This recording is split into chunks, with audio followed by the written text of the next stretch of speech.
And today I'm honored to officially welcome another true American patriot, a 17-year veteran of the Hawaii Army National Guard, a 4-term Democrat congresswoman, very, very popular, the former vice chair of the National Democratic Party and a 2020 Democrat candidate for the United States presidency. She was a very good candidate. Every time she ran, she was good. She did well. She decided to leave. She couldn't take it anymore. I didn't know this, but she was a lieutenant colonel. That's not bad. Lieutenant colonel. Not bad. I didn't know that. I just found out. I said, put it down. You got to put that down. That's bigger. That's better than all the other stuff I read. She's a special person. She's got great common sense, great spirit. She loves our country, and she loves the people in this room. Tulsi Gabbard. Tulsi, please.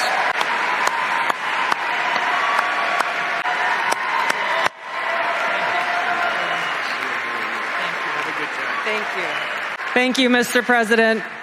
Aloha. I know we got Hawaii in the house here. There we go. It is a privilege to be here with all of you, my brothers and sisters in uniform, especially on this day of all days.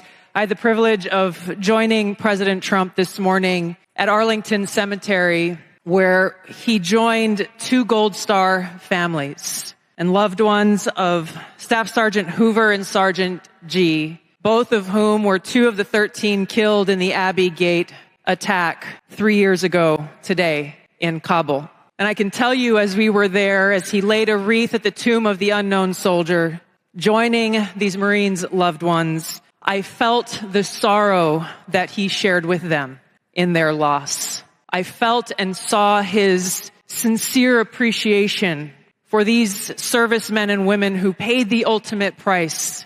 This is personal for me, as I know it is for so many of you here. This is real. It's not just words. I first deployed to Iraq in 2005 with the Hawaii Army National Guard as a member of Charlie Med.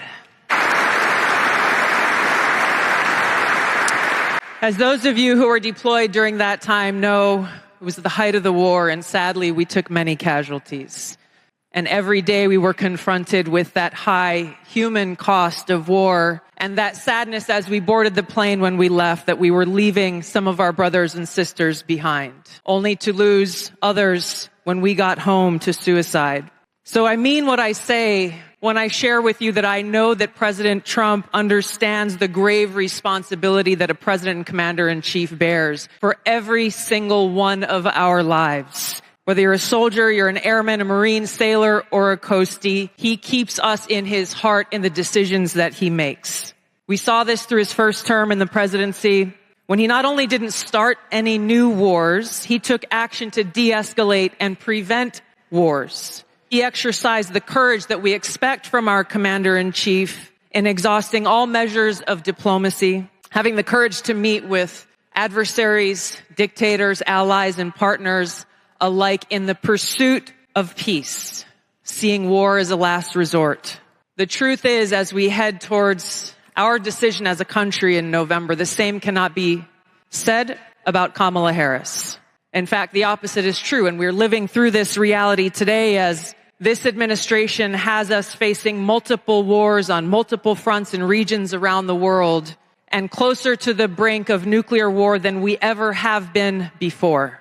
This is one of the main reasons why I'm committed to doing all that I can to send President Trump back to the White House, where he can once again serve us as our commander-in-chief. Because I am confident that his first task will be to do the work to walk us back from the brink of war. We cannot be prosperous unless we are at peace. And we can't live free as long as we have a government that is retaliating against its political opponents and undermining our civil liberties, weaponizing our very institutions against those they deem as a threat. Kamala Harris has done this over the last 3.5 years. She won't hesitate to continue that if she is elected as president. President Trump has been their first and foremost target in this because they don't want us as voters to even have the option to vote for him. I've been their most recent target, added to a secret domestic terror watch list after exposing the truth about what kind of dangers we would face if Kamala Harris is elected as president. We as Americans must stand together to reject this anti-freedom culture of political retaliation and abuse of power. We can't allow our country to be destroyed by politicians who will put their own power ahead of the interests of the American people, our freedom, and our future. I am proud to stand here before you today, whether you're a Democrat, a Republican, or an independent. If you love our country, as I do, if you cherish peace and freedom as we do, I invite you to join me in doing all that we can to save our country and elect President Donald J. Trump and send him back to the White House to do the tough work of saving our country and serving the people. Thank you very much. Thank you very much, Mr. President.